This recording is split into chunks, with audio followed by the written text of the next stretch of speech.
Style Punjabi શાક પનીર ભુરજી. Hello friends, welcome to kitchen art. તમને પણ પંજાબી શાક ભાવે છે પણ ધાબા જેવો સ્વાદ ઘરે નથી આવતો? તો મારી શીખારેલી 6 ટિપ્સ ખાસ ફોલો કરજો. પહેલી જ વારમાં પરફેક્ટ બનશે અને ખાવામાં એટલું બેસ્ટ રહેશે કે એકવાર જો આ રીતે બનાવશો તો વારંવાર બનાવવાનું મન થશે. રેસીપી સારી લાગે તો લાઈક અને શેર કરજો. મારી ચેનલ ઉપર નવા હોય અને મારી ચેનલને હજુ સબસ્ક્રાઈબ ન કરેલ હોય તો સબસ્ક્રાઈબ કરી બાજુનું બેલ બટન દબાવવાનું ભૂલશો નહીં, જેથી કરીને તમને મારા નવા વિડીયોનું નોટિફિકેશન મળતું રહે.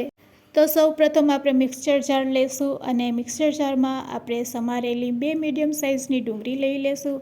તે જ રીતે અહીંયા આપણે મીડિયમ સાઇઝના 2 ટમેટાં લેશું, તેને પણ રફલી કટ કરી લેશું.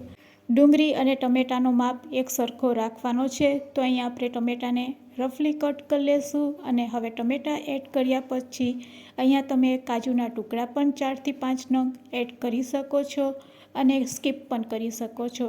તો ટમેટાને આ રીતે રફલી કટ કર્યા પછી તેમાં એક તીખાસ માટે લીલું મરચું પણ એડ કરશું અને સાથે 5થી 6 કળી લસણની એડ કરશું.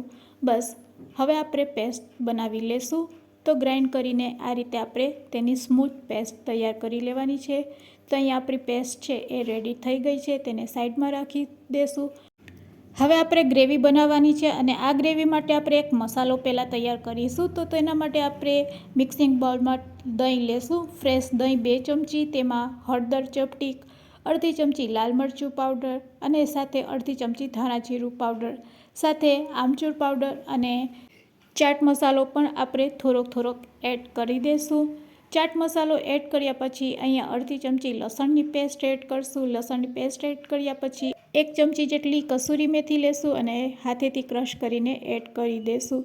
સાથે અહીંયા મીઠું એડ કરશું સ્વાદ મુજબ. મીઠું એડ કર્યા પછી બધી વસ્તુને આપણે દહીં સાથે મિક્સ કરી લેશું. તો આ રીતે મસાલો તૈયાર કર્યા પછી તેમાં આપણે ચણાનો લોટ એડ કરવાનો છે, પણ ડાયરેક્ટ ચણાનો લોટ એડ નહીં કરશું. આ રીતે વઘારિયામાં તેલ ગરમ કરવાનું છે. 1 ચમચી જેટલું તેલ સારું એવું ગરમ થઈ જાય, ગેસની ફ્લેમ બંધ કરી તેને 30 સેકન્ડ માટે ઠંડુ કરી લેશું અને પછી તેમાં આપણે ચણાનો લોટ 2 ચમચી એડ કરશું. તો આ રીતે ચણાના લોટનું આપણે એક મિશ્ર તૈયાર કરવાનું છે અને આ રીતે મિશ્ર તૈયાર થઈ જાય એટલે તેમાં કાશ્મીરી મરચું અડધી ચમચી આપણે એડ કરી દઈશું. બસ તેને આ રીતે મિક્સ કરી લેશું અને આ રીતે મિક્સ થઈ જાય એટલે હવે આપણે તેને દહીંવાળા મસાલા સાથે એડ કરશું. તો આ રીતે આપણે એક ગ્રેવી તૈયાર કરવાની છે અને જો આ ગ્રેવી તમને બનાવતા આવડી જાય તો કોઈ પણ શાક પંજાબી તમે બનાવશો તો તે એકદમ બેસ્ટ બનશે.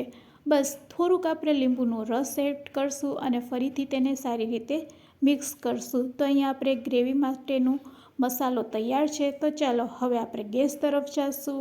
એક કઢાઈમાં આપણે 2 ચમચી જેટલું તેલ ગરમ કરશું. તેલ ગરમ થઈ જાય એટલે 2 ચમચી જેટલું બટર એડ કરવાનું છે. બટર મેલ્ટ થઈ જાય એટલે તરત જ આપણે જે પેસ્ટ બનાવેલી છે પહેલાં એ એડ કરવાની છે અને મીડિયમ ટુ લો ફ્લેમ ઉપર તેને આ રીતે તેલમાં પકાવી લેશું. એકદમ સરસ ઘટ થઈ જાય પછી આપણે જે ગ્રેવી બનાવેલી છે તે એડ કરવાની છે. તો તમે જોઈ શકો છો 2 મિનિટમાં એકદમ સરસ અહીંયા પેસ્ટ છે તે ઘટ થઈ જાય છે. આ રીતે ઘટ થઈ જાય પછી હવે આપણે ગ્રેવી એડ કરશું. તો અહીંયા ઓલમોસ્ટ પેસ્ટમાંથી તેલ પણ છૂટું પડવા લાગ્યું છે. તો તૈયાર કરેલો ગ્રેવીવાળો મસાલો છે તે એડ કરી દેવાનો છે. તો આ રીતે ગ્રેવીવાળો મસાલો એડ કર્યા પછી તેમાં આપણે નવસેકું ગરમ પાણી એડ કરવાનું છે. તો અહીંયા પાણી એડ કરશું આપણે આ રીતે થોડુંક પાણી એડ કરી ગ્રેવીને આપણે સારી રીતે કૂક કરી લેશું. અહીંયા આપણે ગેસની ફ્લેમ મીડિયમ જ રાખવાની છે અને ગ્રેવી જો ઘટ લાગતી હોય તો થોડુંક પાણી ફરીથી તમે એડ કરી શકો છો. તો આ રીતે આપણે ગ્રેવી રેડી કરવાની છે. આ રીતે હલાવ્યા પછી તેમાં આપણે થોડીક કોથમરી પણ એડ કરશું. કોથમરી થોડીક એડ કરીને ફરીથી આપણે મિક્સ કરી લેશું અને હવે તેને આપણે લીડથી ઢાંકી દઈશું. લીડથી ઢાંક્યા પછી ગ્રેવીને આપણે થોડીક વાર માટે આપણે પકાવીશું એટલે તેમાંથી તેલ છૂટું પડશે. તો હવે તમે જોઈ શકો છો ગ્રેવીમાંથી તેલ છૂટું પડવા માંડ્યું છે અને આપણી અહીંયા ગ્રેવી પણ એકદમ પરફેક્ટ તૈયાર થઈ ગઈ છે. તો આ રીતે ગ્રેવીને એકદમ સરસ રીતે પકાવી લેવાની છે અને ગ્રેવી સરસ પાકી જાય તેમાંથી તેલ છૂટું પડવા લાગે એટલે અહીંયા આપણે પનીર લેશું અને અહીંયા મેં 200 ગ્રામ જેટલું પનીર લીધેલું છે અને એકદમ ઝીણું તેને કટ કરી લીધું છે. આ રીતે ઝીણું કટ કર્યા પછી તમે ગ્રેવીમાં એડ કરશો એટલે તમારે મેશ કરવાની પણ જરૂર નહીં પડશે. આ રીતે ચમચાથી તમે હલાવશો એટલે ગ્રેવી સાથે પનીર છે તે મિક્સ થઈ જાય છે. હજુ આપણે તેમાં થોડુંક પાણી એડ કરશું અને લીડથી ઢાંકીને તેને ફક્ત 1 મિનિટ માટે પકાવીશું. તો અહીંયા આપણું પનીર ભુરજી તૈયાર છે. ગેસની ફ્લેમ બંધ કરી દઈશું. થોડીક કોથમીર તેના ઉપર સ્પ્રેડ કરશું. ગરમા ગરમ આ પનીર ભુરજીને તમે પરાઠા, નાન અથવા તો ભાખરી, રોટલી સાથે પણ ખાઈ શકો છો. તો ચાલો ગરમા ગરમ તેને સર્વિંગ પ્લેટમાં લઈ લઈએ અને સર્વિંગ પ્લેટમાં તેને સર્વ કરીશું. તો ફ્રેન્ડ્સ, આજની આ રેસીપી તમને કેવી લાગી તે મને કમેન્ટ્સમાં જરૂરથી કહેજો. રેસીપી સારી લાગી હોય તો તમારા ફ્રેન્ડ્સ, મિત્ર અને ગ્રુપમાં શેર કરવાનું ભૂલશો નહીં. વિડીયોને એન્ડ સુધી જોયો હોય તો એક લાઇક જરૂરથી આપજો અને હા, મારી ચેનલ ઉપર નવા હોય તો મારી ચેનલને સબસ્ક્રાઈબ પણ જરૂરથી કરી લેજો. Thanks for watching. ફરી મળીશું એક નવી રેસીપી સાથે.